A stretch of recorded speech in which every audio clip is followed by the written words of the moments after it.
Bonjour, donc maintenant que vous savez comment calculer les mesures de tendance centrale, on va voir comment ça se passe lorsqu'on a un tableau de données groupé en classes ou par exemple, ça pourrait être la même chose si on avait un histogramme. Hein, on sait que l'histogramme, c'est le graphique qui me permet de représenter des données groupées en classes.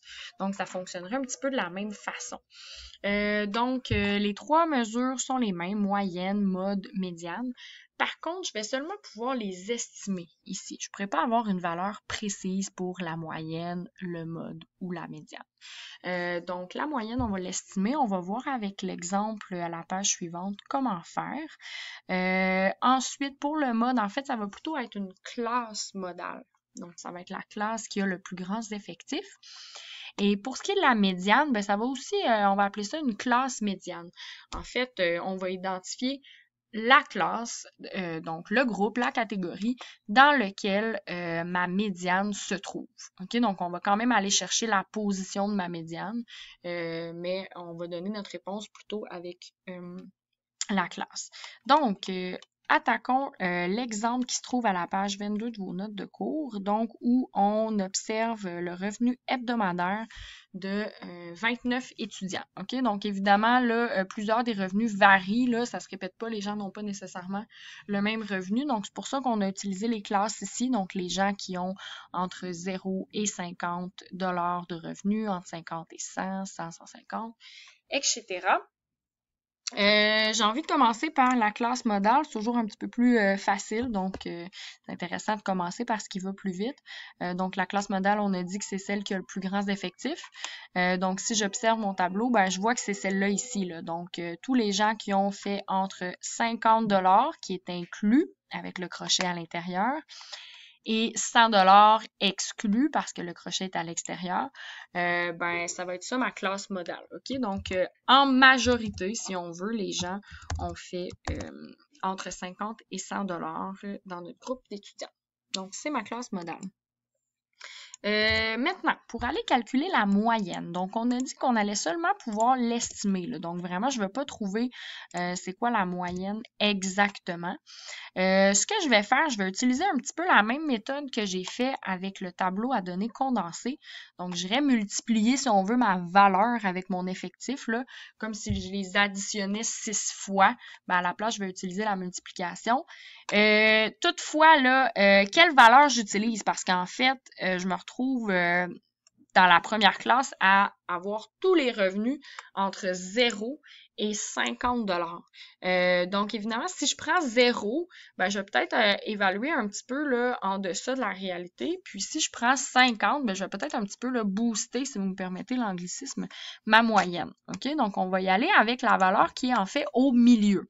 OK? Parce que j'ai vraiment aucune façon de savoir les 6 personnes qui ont un salaire entre 0 et 50 $.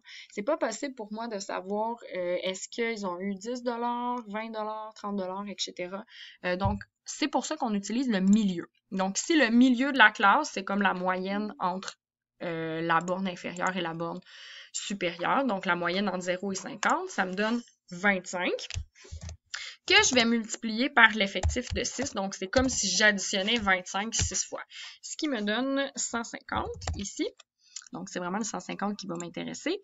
Ensuite, pour la prochaine classe, ben, le milieu de ma classe, si on veut, donc la moyenne là, entre mes deux extrémités, ça va être 75. Je vais le multiplier par l'effectif de 8 qui va me donner 600. Pour la troisième classe, le milieu va être de 125, que je vais multiplier par mon effectif de 7, ce qui me donne 875.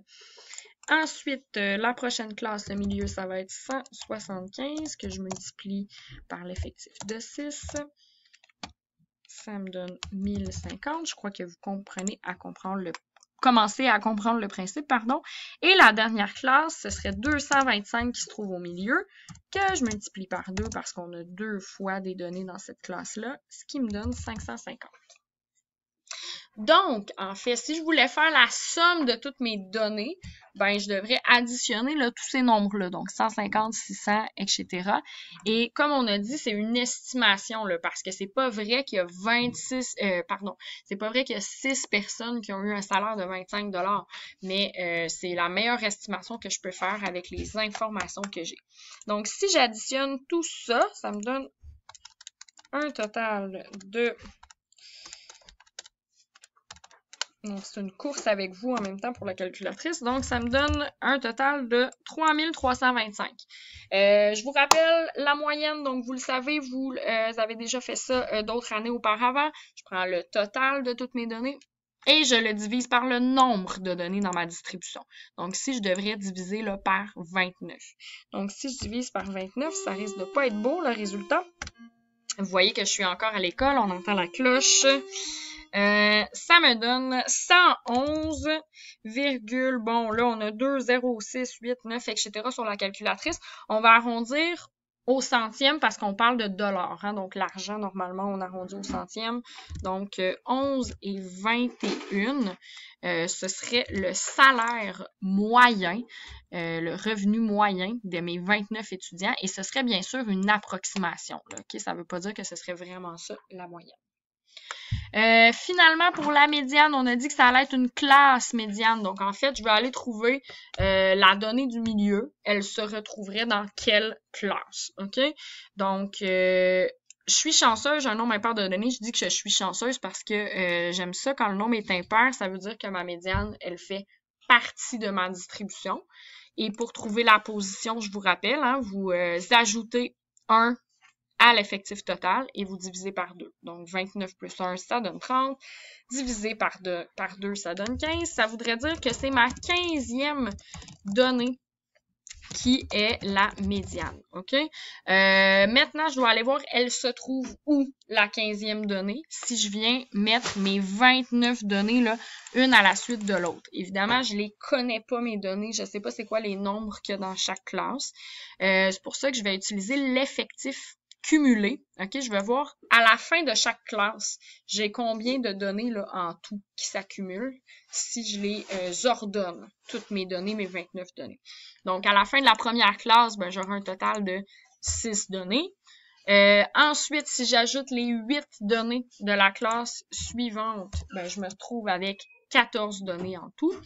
Si j'ajoute les 7 données suivantes, je me trouve à 21 données au total. Si j'ajoute les 6 autres, à 28. Et finalement, oups, j'ai clairement fait une petite erreur de calcul ici. Il y a quelque chose qui ne fonctionne pas dans notre tableau. 6 plus 8.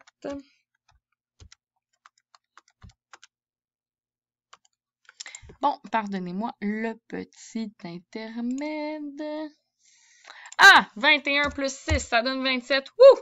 Donc, vous voyez que je suis un peu fatiguée quand j'enregistre cette capsule. Et si j'ajoute les 2 dernières données, ça donne 29. Ça devrait effectivement le coordonner avec l'effectif total. Donc, c'est pour ça là, que je me posais la question et je me disais, j'ai clairement fait une erreur quelque part parce que je n'obtenais pas 29. Donc, ça va m'aider à trouver elle est où la 15e donnée. Parce que c'est ma médiane. Donc, est-ce qu'elle serait dans la première classe? Non, parce qu'à la fin, j'ai juste 6 données. Est-ce qu'elle serait dans la deuxième classe? Non, parce qu'à la fin, je suis seulement rendue à 14 données. Donc, ça veut dire que la 15e donnée, elle se trouve juste après dans la classe suivante. Donc, la classe modale, ce serait ça ici. 100 jusqu'à 150. Donc, ce serait la réponse pour la classe médiane, pardon, je crois que j'ai dit classe modale. Et voilà. Merci. Bon travail.